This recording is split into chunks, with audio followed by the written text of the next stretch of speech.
Good afternoon, ladies and gentlemen. At this time, I'd like to welcome everyone to the ChargePoint third quarter fiscal 2024 earnings conference call and webcast. I would now like to turn the call over to Mr. Patrick Hamer, ChargePoint's Vice President of Capital Markets and Investor Relations. Patrick, please go ahead.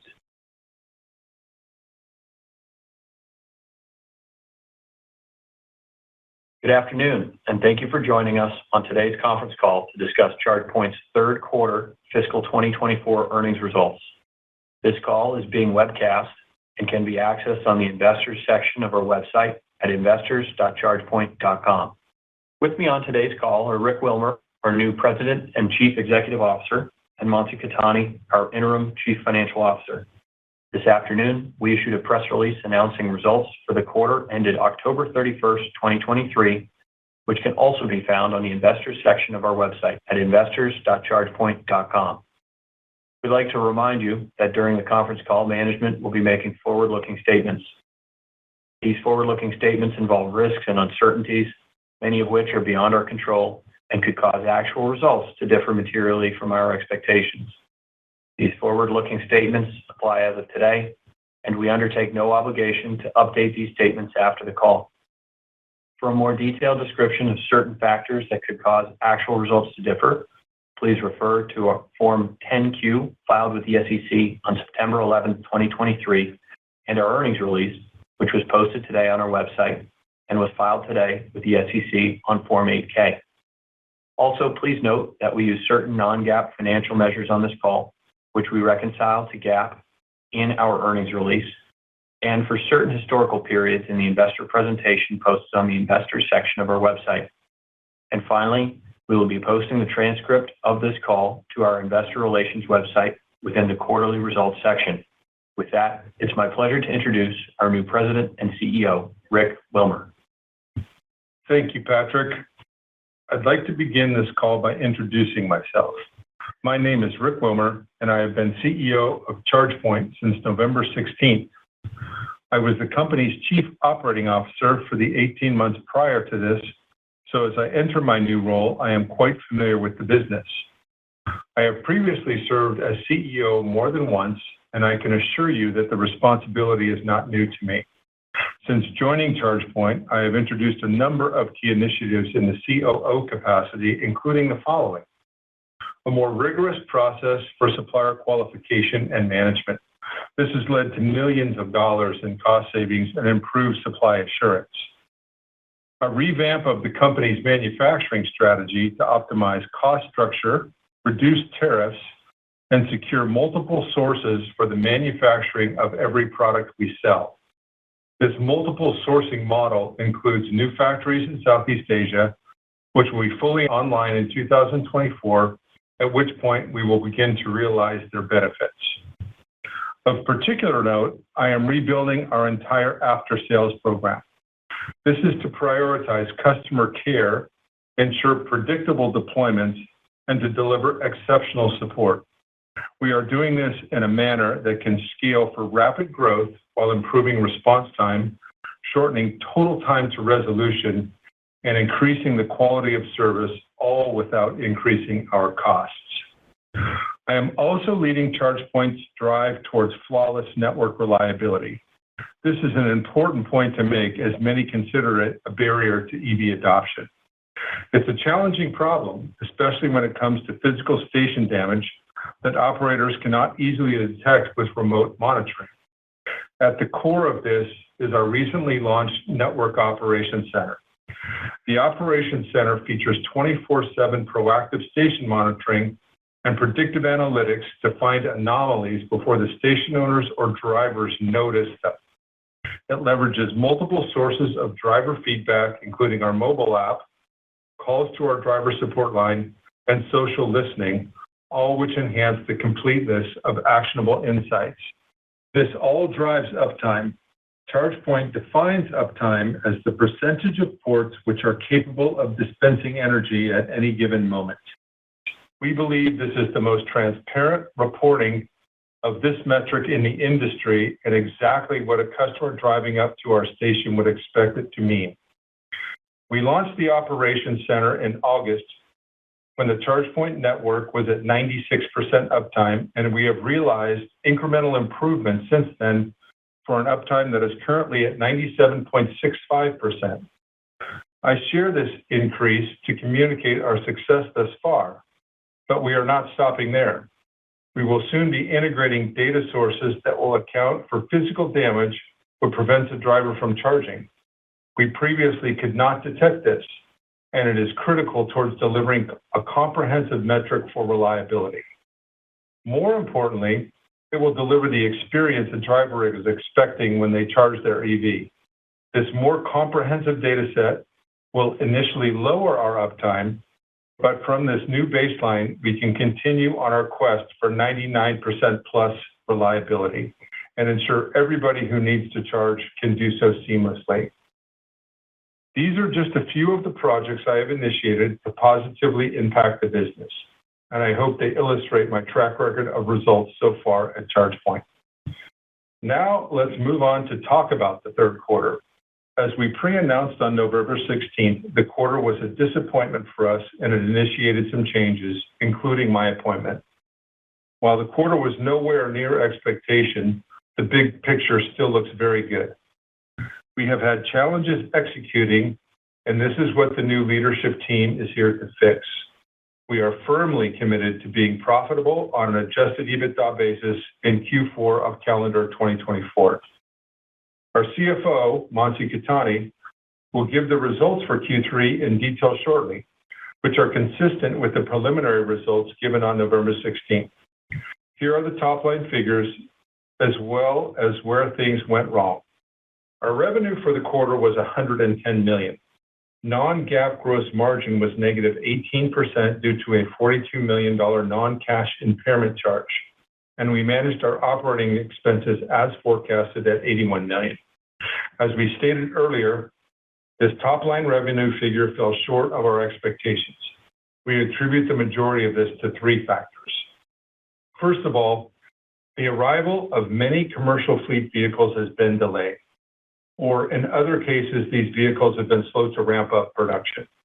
Recent data from the Bloomberg NEF dropped the 2023 sales forecast for electric commercial and transit vehicles by 20%.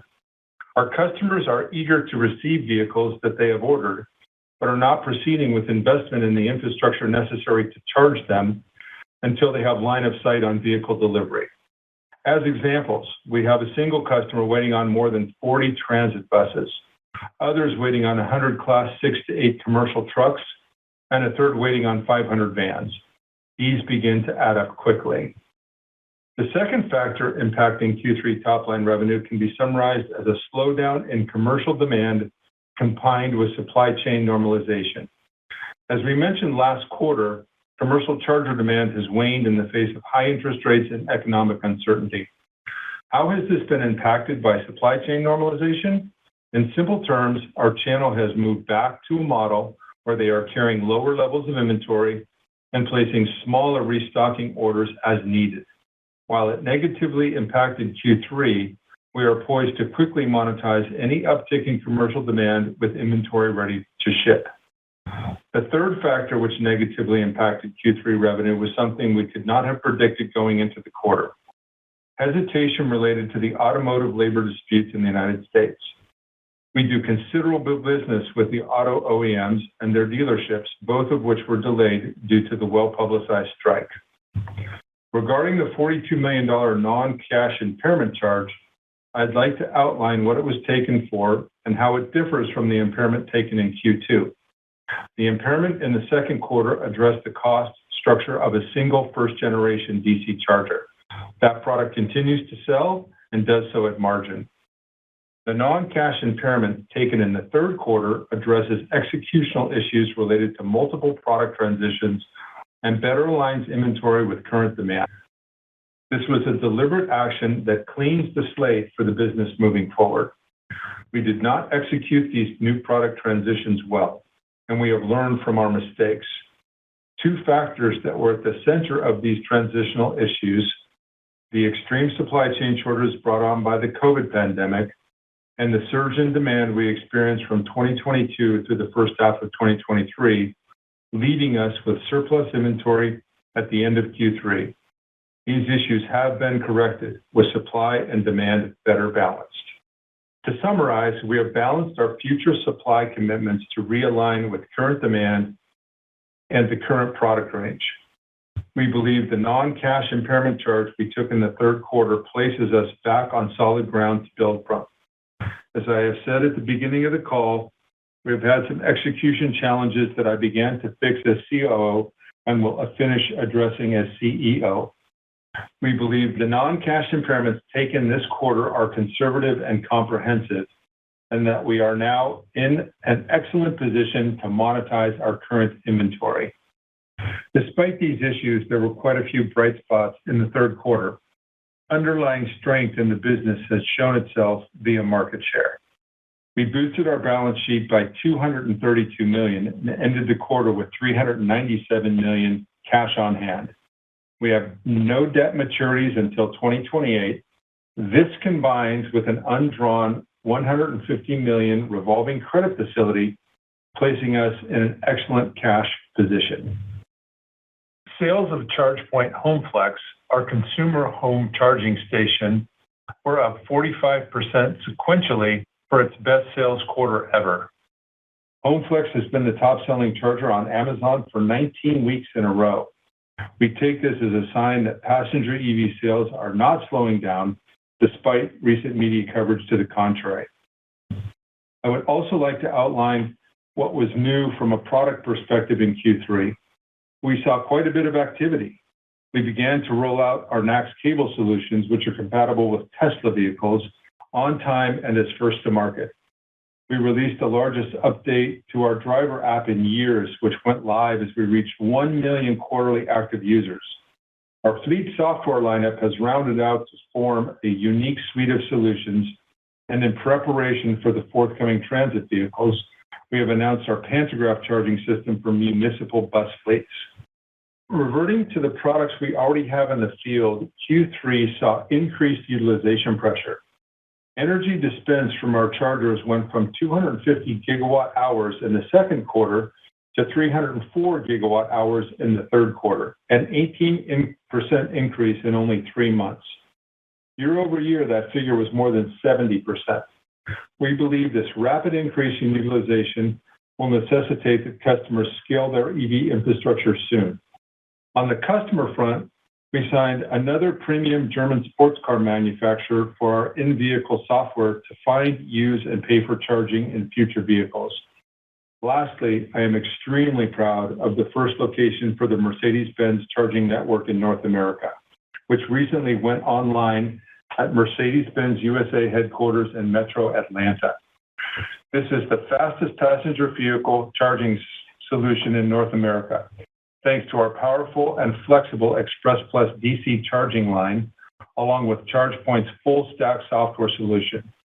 This deployment represents the rollout of a phenomenal user experience enabled by ChargePoint, with capabilities no other company can match, including reservations, plug and charge, and many other features that make the charging experience impeccable. Lastly, a few general statistics of note. We count 74% of the Fortune 50 and 59% of the Fortune 500 as customers. We finished the quarter with more than 274,000 global active ports under management on the ChargePoint network, of which approximately 22,000 are DC fast chargers. We now provide drivers with access to more than 567,000 roaming ports worldwide, for a total of more than 841,000 ports. All of the port statistics I am reciting should leave you with the second clear takeaway. Our subscription business is growing rapidly and setting us up for long-term success. It is important for me to also give stats which mean something for the future of our planet.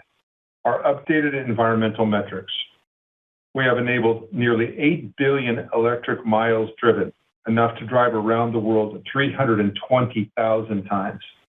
Or to look at it another way, we estimate this is enough to power more than 245,000 homes for an entire year.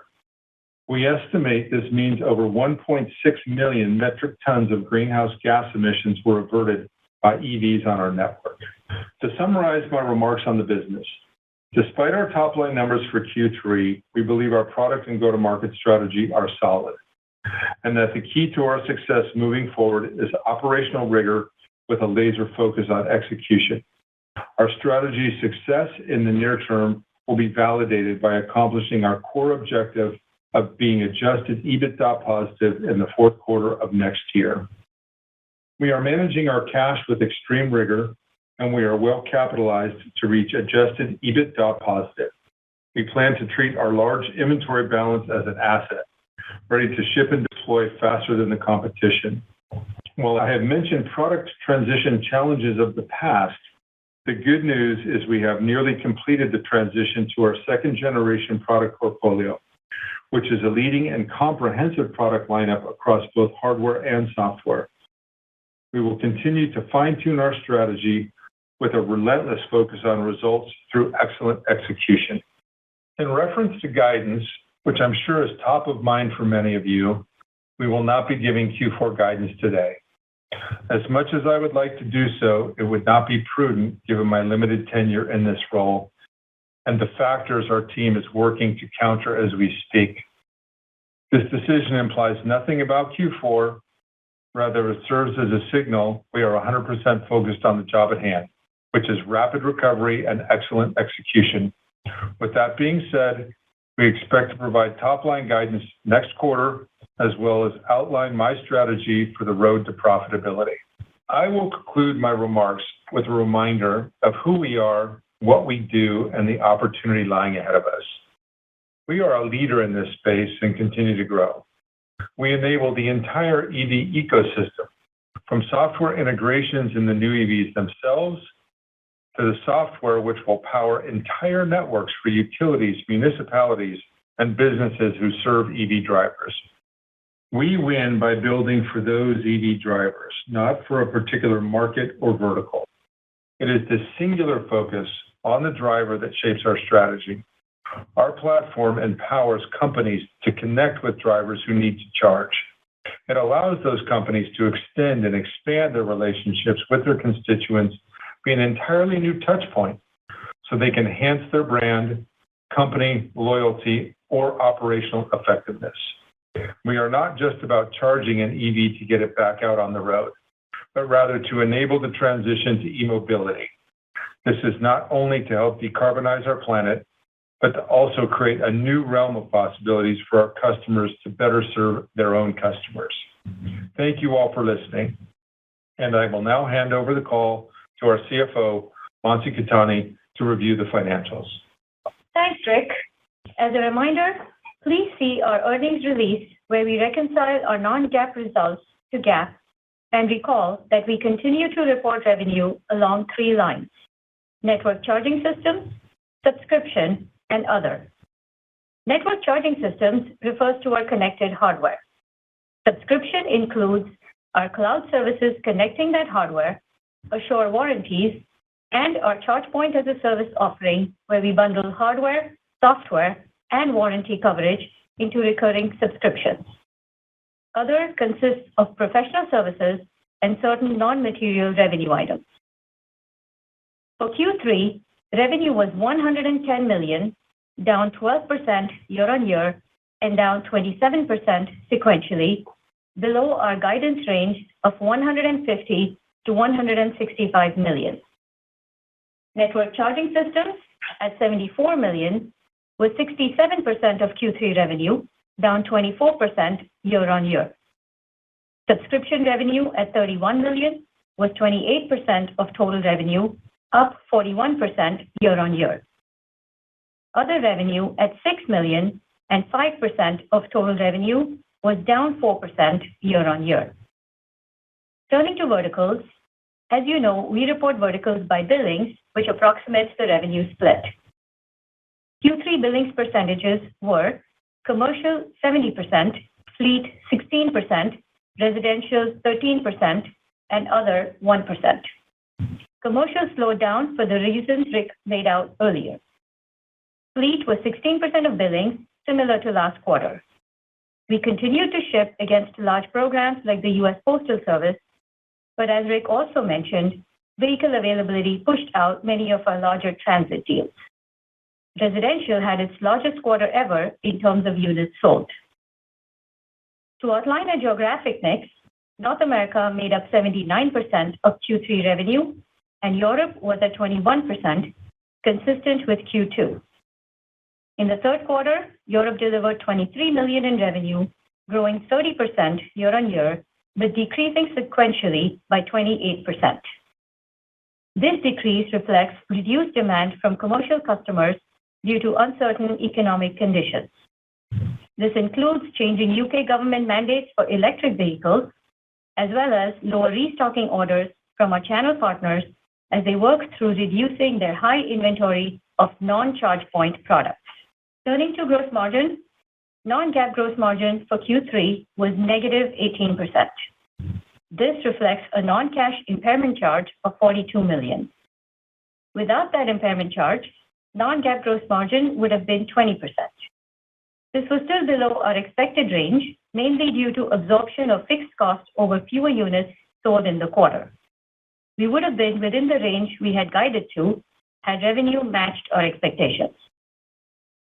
Non-GAAP operating expenses for Q3 were $81 million, a year-on-year increase of 2% and a sequential decrease of 9%. This reflects a partial quarter impact from the cost savings initiatives we announced on September 6th. We expect to see a continual reduction in operating expenses in Q4 and beyond. Stock-based compensation in Q3 was $33 million, down from $35 million in Q2. Q3 non-GAAP adjusted EBITDA loss with pre-impairment gross profit was $55 million. This was 7% down year-on-year and higher than our expectations due to the revenue shortfall. Our non-GAAP adjusted EBITDA loss, inclusive of the non-cash impairment, was $97 million. We built inventory during the quarter. We finished the quarter with $199 million in inventory, which is net of the Q3 non-cash impairment discussed earlier and up from $144 million at the end of Q2.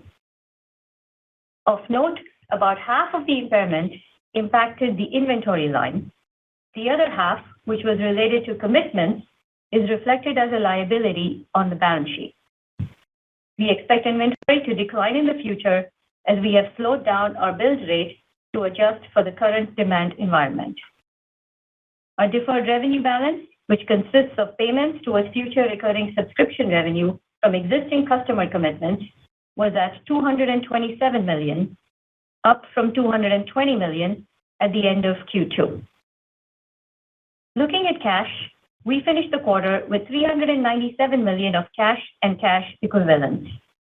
This balance includes $232 million raised through our at-the-market offering facility during the quarter at an average price of $4.37. This was comprised of $175 million raised with an institutional investor in connection with the amendment to our outstanding convertible notes as announced on October 11th, and $57 million in additional funds raised in the quarter. Please refer to our prior filings available with the SEC for a more complete description of the amendments to our convertible notes. We have no further plans to access the at-the-market facility. We believe we are fully funded through our goal of adjusted EBITDA positive in the fourth quarter of next year. In addition to our cash balance, our $150 million revolving line of credit remains undrawn. Our path to adjusted EBITDA positive in the fourth quarter of next year assumes both modest revenue growth and modest margin expansion. In addition, we will constantly evaluate ways to increase operating efficiency and improve our cost structure.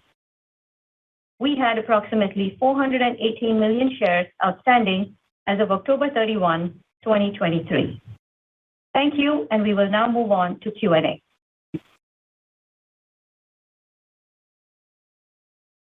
At this time, I'd like to remind everyone, in order to ask a question, press star then the number 1 on your telephone keypad. We ask that you limit yourself to one question, please, and re-queue again if you desire to ask another question. We'll pause for just a moment to compile any questions. Again, if you'd like to ask a question, please press star 1 on your telephone keypad now.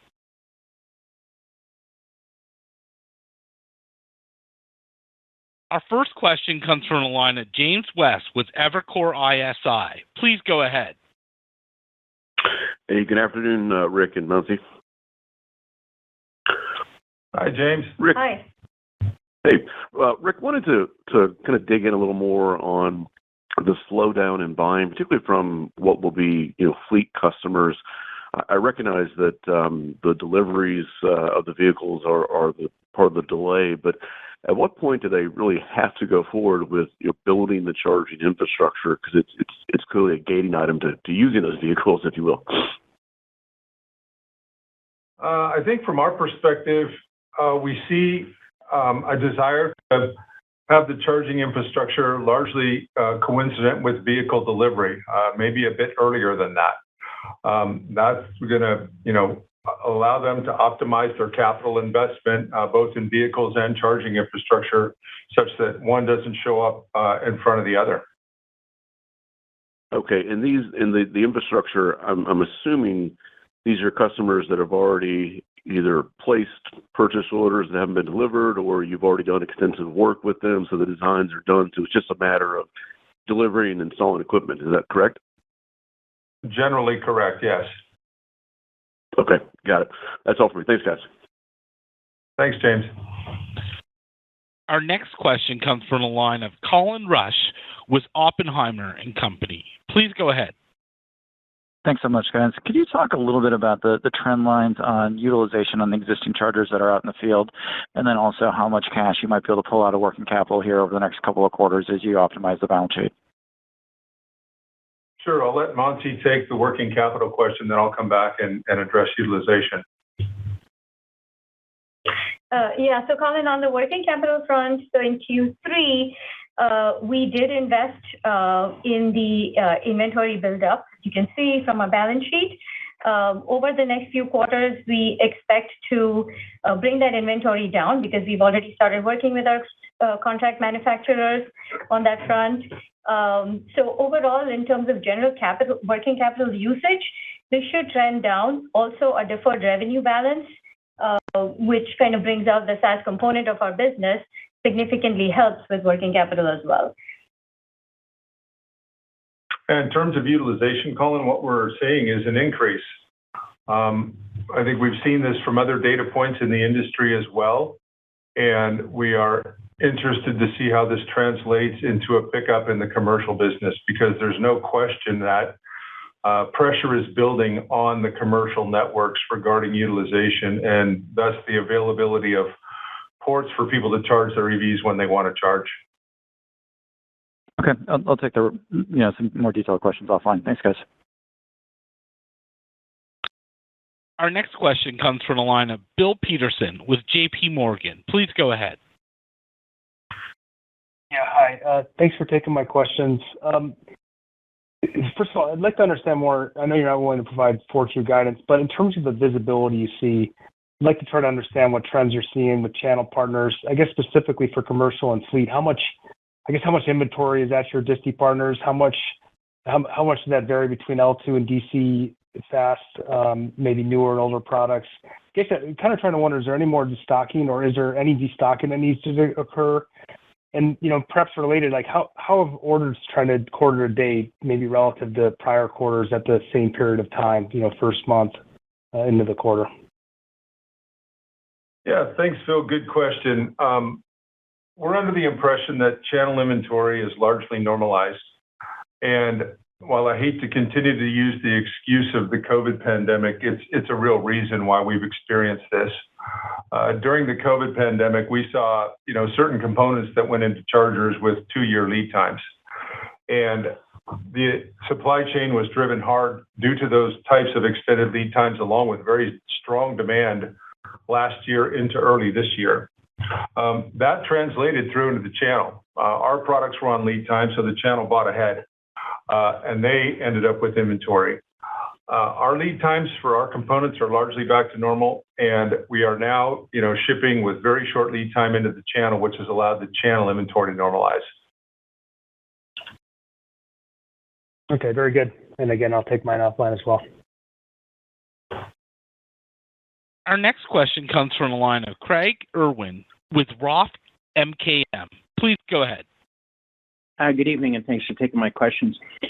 So, can you maybe update us on the headcount exiting the quarter, and what should we look for to see the current status on the planned $30 million in savings that you guys talked about?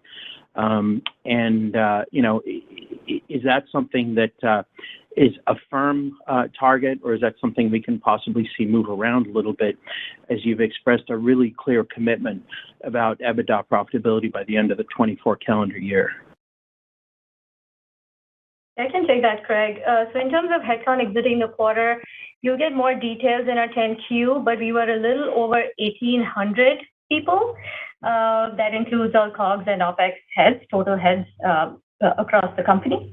In terms of the savings targets, we achieved the $30 million that we had talked about in Q2.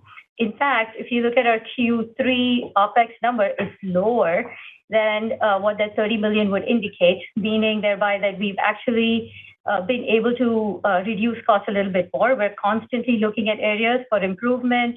We're looking at facilities costs, at external services, consulting, and what have you. And we showed that in Q3 by cutting more than the $30 million that we had laid out. And we'll continue to do that, as Rick mentioned, and as I said in my prepared remarks as well. We'll continue to look at that. That is one area that is in our control. We will look at it constantly to make sure that we hit our EBITDA positive goal in Q4. Thank you. Our next question comes from the line of Chris Dendrinos with RBC Capital Markets. Please go ahead. Yeah, thank you. I wanted to go back to that last question and explore a little bit more. I guess maybe just on that EBITDA target for the year end next year. Can you maybe talk a little bit more about the levers that you have to pull in order to hit that goal, and then sort of maybe what kind of growth you're looking at for next year that to get you there? Thanks. Yeah, I can take that. So, we're not guiding specifically to revenue for next year, but as I said, we are expecting revenue to grow modestly. We're using conservative estimates on large programs that are expected to hit in the second half of next year, especially across auto and fast charge segments. We're expecting continued delivery on the USPS contract and other large auto and transit contracts that we've already won. We are being also extremely cautious on the transactional and workplace type business, since that recovery will depend on economic conditions and the interest rate environment. Another indicator is the heavy biz dev activity, RFP activity, and win rates that we're seeing. So that kind of gives us confidence in the modest revenue growth that I've assumed in the second half. In terms of gross margins, I think we will see improvement as well as we second source to Asia manufacturing, as Rick alluded to, and as we continue our cost down efforts. And lastly, we will be constantly monitoring and controlling OPEX, and we'll continue to focus on efficiency. There are a number of significant cost improvements we are evaluating, and that is one thing that is definitely more in our control. Got it. Okay, and then maybe just building on that comment around the Asia supply chain. Is there any way you could quantify that a bit more, just kind of in terms of what kind of margin uplift that might provide, and how that supply chain differs, from what you all have right now? Thank you. Yeah, today the supply chain, we've largely have each of our products built by one manufacturing partner. So we have not had a position of competitive tension regarding our manufacturing services. We've changed that. And this is what the Asia manufacturing footprint brings to the table. It has every product in our portfolio built in more than one location by two different partners that allows us to put them in competitive tension against product cost, obviously, which is a major priority, along with on-time delivery and quality. Got it. Thank you.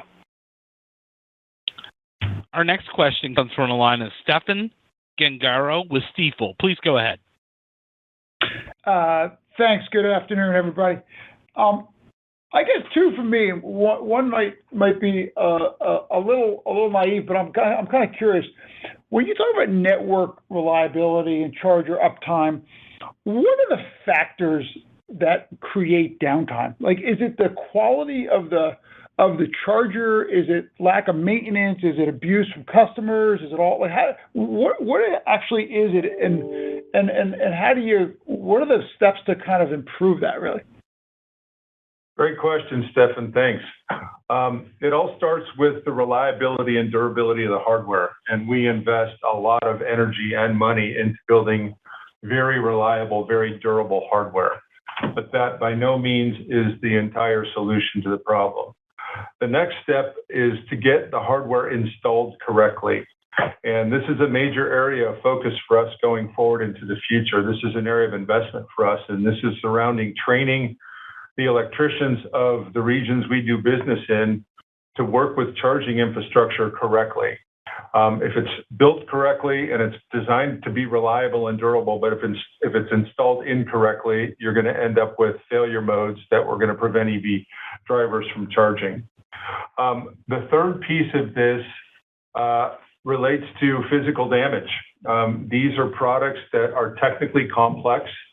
They're out in the wild, everywhere from the far northern reaches where they go well below zero to the deserts where they get way over 100 degrees Fahrenheit, and they're expected to last for a decade or longer.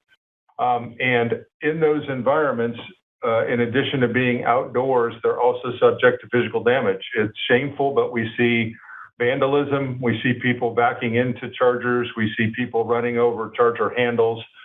And a lot of that physical damage is difficult to detect through our remote monitoring technology, which is what I alluded to in my opening comments regarding our network operations center enhancements, where we're now going to be crowdsourcing a lot of additional data sources that observe chargers that are down such that we can action those. So to summarize, if you build reliable hardware, it's installed correctly, and you're able to react to problems that occur that are largely out of our control because it's mostly physical damage, we're going to have a very reliable network. Got it. Great. Thank you. And then just the other one for me, and I know you've touched on this a bit, but as we think about the sort of path to the EBITDA positive target, what should we be watching every quarter? I mean, is it just as simple as controlling your costs and getting your volumes up? Like, do you need a certain volume level to get there? I mean, is there any more color you could add to those pieces of the puzzle? So, as Rick mentioned, we'll give you more color to our path to profitability in our Q4 call, our next call. But what I can say at this point is, with a modest revenue growth and slow increase in margin sequentially each quarter, we can get there. Of course, the final lever will be operating expenses. Okay, great. Thank you both for the color. Our next question comes from the line of Joseph Osha with Guggenheim. Please go ahead. Hi there. Thank you. Understanding that you might not be able to comment in detail, I'm wondering if your review of the business might include looking at some of the segments that you're in, perhaps emphasizing more and perhaps maybe reducing focus on some other business segments. Is that one possible outcome of the work you're doing? Good question. Thank you for that. My assessment at the moment is that our current go-to-market and product strategy is solid. I'll give credit to our CEO, prior CEO, Pasquale Romano. He did a great job, was a visionary in this industry, and I'm lucky to have adopted such a well-thought-out, insightful product and go-to-market strategy. We'll obviously fine-tune as market conditions change and demand shifts between vertical markets, but largely we're going to be focused on executing that strategy that exists. Okay, and then one for Mansi, just listening to what you guys have talked about today in terms of sort of modest revenue growth and getting to EBITDA break even. Some simple math suggests that either A, you've got a heck of a gross margin, expansion built in there, or B, that you're going to take a pretty substantial bite out of OpEx even from the current run rate. Am I correct in assuming that one of those levers has to move a lot in order to get to this EBITDA break-even target you're talking about? Joe, all I can say at this point is stay tuned. We will be ready to provide more details at our next call. Sorry, I can't provide additional details right now. I understand. Thank you. Our next question comes from the line of Cameron Lockridge with the Bank of America. Please go ahead. Hey, team. Thank you guys for taking my question here. So I just kind of wanted to go back and talk about some of these, larger macro topics that are kind of delaying orders for you guys. Commercial fleet deliveries, you mentioned, commercial demand, some of these auto labor disputes. I guess really my question is, what kind of line of sight do you guys have into some of these, issues that are admittedly out of your hands, resolving themselves? And really the question ties back to, I hear you guys, suggesting modest revenue growth next year. So just trying to get a sense for kind of what's informing that. If you could just give us some color there, would be helpful.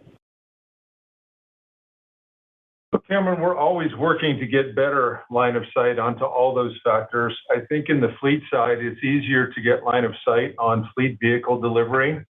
But in the past, commitments have changed as people realized how hard it is to build electric vehicles, at least in the early days. So we keep a very close eye on how any of those delivery commitments of vehicles change.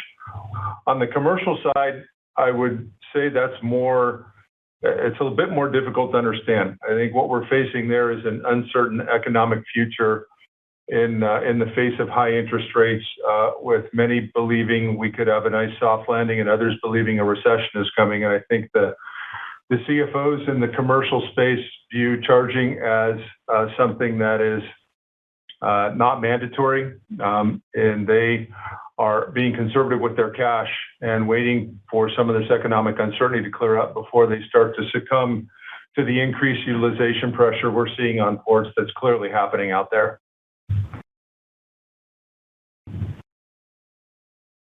Got it. Thank you. And then just in terms of the, what's kind of giving you guys the line of sight into modest revenue growth, just any comment there next year? Yeah, I can take that. Yeah, so, like I said before, we're using conservative estimates based on large programs that either we've already won or we have line of sight into for the latter part of next year. This includes, programs with the auto OEMs and fast charge segments. We'll continue delivery on the USPS contract, as I mentioned. There are some large auto and transit contracts that we've won and we've already started executing on. So those are the things that whatever is already funded and we have visibility into, that's what I'm taking into my model right now, being extremely cautious on the transactional workplace side of things, because we'll have to see how the macro plays out. Perfect. Thank you guys very much. Our next question comes from the line of Chris Pierce with Needham & Company. Please go ahead. Hey, I was wondering if you could comment on competition within level 2 charging and, with Tesla kind of coming down towards level 2, and then level 3 seems to get a lot of the airplay within the industry.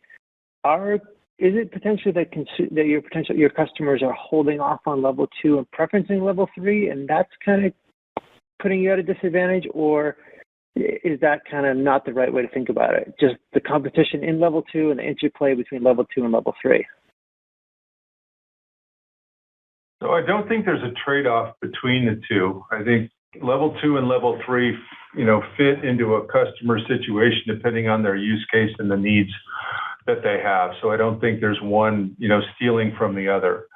Level 2 in home, we obviously saw a record quarter as we reported. When it comes to workplace, this is what we alluded to earlier, where in commercial in general, not just workplace, I think we're seeing this viewed as a discretionary purchase and the CFOs of the world are being cautious with discretionary purchasing. But we also see pressure building with the increased utilization, as we mentioned earlier. Okay. And then just if I understand you correctly, on the last 2 quarters, you've taken the inventory charges, but without speaking to revenue, margins in the fourth quarter and beyond should kind of revert back to where they were in the last fiscal year? Like, what's the right way to think about, or will there be a little bit of a hangover until you burn through inventory? Just want to make sure, kind of some guidance on modeling margins maybe. Yeah. So again, we are not giving guidance to Q4 gross margin, but I can tell you what I'm thinking right now. I think Q4 margins come back in line to the normalized Q3 margins. Obviously, it may be slightly up or down depending on where the final mix lands. And then next year, I think we will start seeing an improvement from Q4 based on the Asia manufacturing strategy, the fact that this impairment has already been taken, so all of our costs are extremely clean now, so we should see fewer material variances. So all those things should help margins improve next year. Okay, thank you. Our next question comes from a line of Robert Jameson with UBS. Please go ahead. My questions. Just have a few here. So first, with your deep and broad customer base, just curious, are you, like with the conservatism from the CFOs, are you seeing any kind of headwinds or pressure from like the site preparation side where maybe the initial installments weren't as costly and now it's becoming a little bit harder to install? Is that anything that's maybe been pressuring demand? No, I haven't seen any pullback there, but I think in commercial, obviously the total cost of ownership, which includes not only the chargers but the installation, is something that's being considered, by the financial decision makers in the commercial space. Okay, and then just from the comments that you all have shared, and I appreciate the color. Just curious, I mean, is your top line becoming a little bit more correlated to near-term deliveries? And it's kind of what I digest most of the commentary as. And if that's the case, do you expect this as like a near-term kind of headwind, and then longer-term, obviously the trends are still positive from a growth standpoint? But just curious, any thoughts there? Yeah, we've talked about this before. We've had linearity as an issue. A majority of the shipments in the quarter happened within the last 2 weeks. And it's not that much transactional, but at that point in time, if, for example, on the fleet side, if our customers want to push out delivery, it gets pushed out in literally the last week. And so to that extent, we do get a little blindsided, even though these are contracts that we've already won.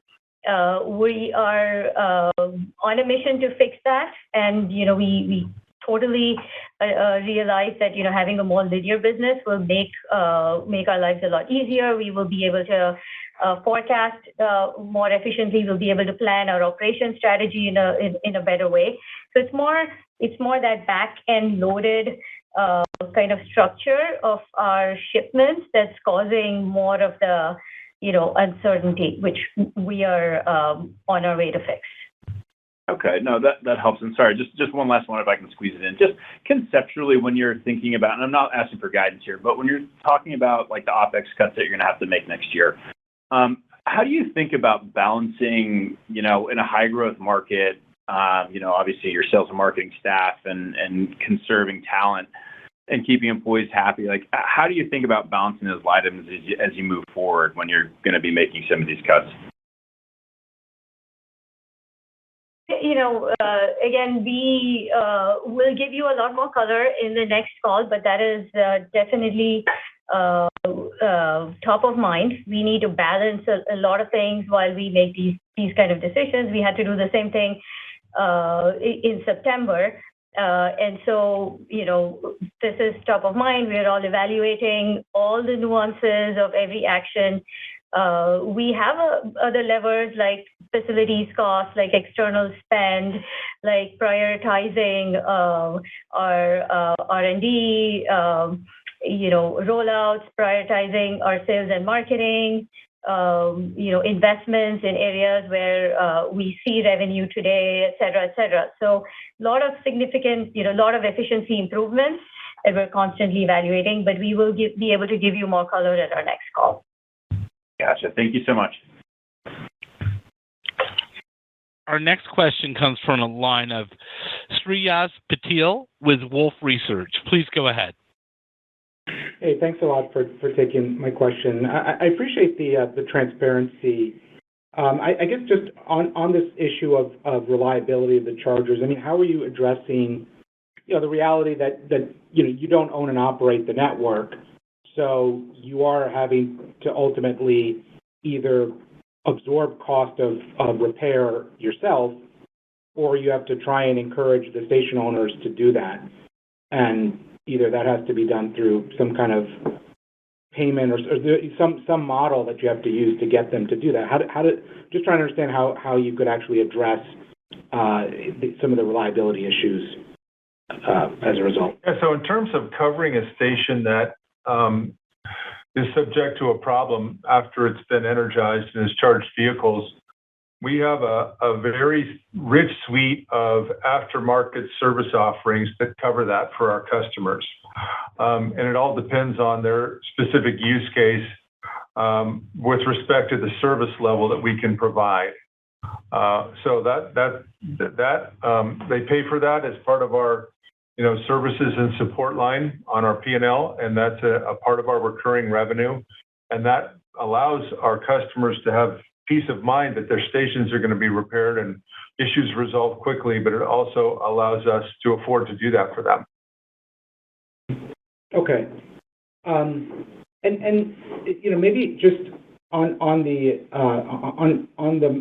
material cost side, I think we had heard from prior management repeatedly about how new product introductions were going to result in significant cost reduction initiatives or significant cost reduction opportunities. And, we've sort of, it doesn't seem to be actually happening. I mean, the numbers don't seem to suggest that there have been material cost savings. So I'm trying to understand how to frame the kind of magnitude of savings you could realize from either this new supply chain strategy or the new product introductions that you talked about that have flown through. I can assure you they're worth pursuing. And part of the timing on this is related to our inventory position. We need to work through that inventory, not only that we have on hand, but that's in the supply chain before we can enjoy lower costs on both piece parts themselves as well as the manufacturing value add that we are charged by our manufacturing partners. This is why we've indicated that by the time we get to the end of 2024, we will be very cost optimized around product cost. Okay. All right. Thank you. Our next question comes from the line of Stephen Fox with Fox Advisors, LLC. Please go ahead. Hi. Thanks for taking my question. I just had two clarifications. One, on the manufacturing strategy, would you say that there's still in-house final assembly that the company is doing that they could also look at, to reduce fixed costs? And then secondly, on the gross margins, I know you're not talking specifically, but I would imagine there's a benefit to gross margins as you flow through some low or no cost written down inventory through the income statement in coming quarters. Is that a reasonable assumption? Thanks. So let me take the first half of that, Stephen. In terms of in-house assembly, we do very little of that. But one core tenet of our product design principle is around the concept of modularity. This is very important for inventory and working capital management. Essentially, what that means is, even though we have a myriad of configurations that a customer can order, for example, you can have different lengths of cables, you can have NACS connectors, you can have all kinds of different configurations in the product itself. We do all that in a very modular way, which allows us to stock relatively generic inventory, which helps us keep our inventory position down and our working capital up. I'll let Monty take the second half of that question. Yeah, with respect to the inventory impairment piece and the impact on margin, so the Q3 impairment was related to product transition. So we impaired all the slow-moving products that we are not actively selling today. So while there is no direct margin impact from sell-through of that product, where it does help margin is the material variances that we would be taking slowly over time as we, find ourselves dealing with slower moving inventory. Every quarter we'll write off a little portion. That part is taken care of because we've taken all of that up front. So to that extent, there will be some impact or some benefit to margin, but in terms of the actual reduction in COGS, the inventory that we now have comprises of the newer products, the next-gen products, and those are at full value. Thank you very much. That's helpful. Our final question comes from the line of Brett Castelli with Morningstar. Please go ahead. Hi, thank you.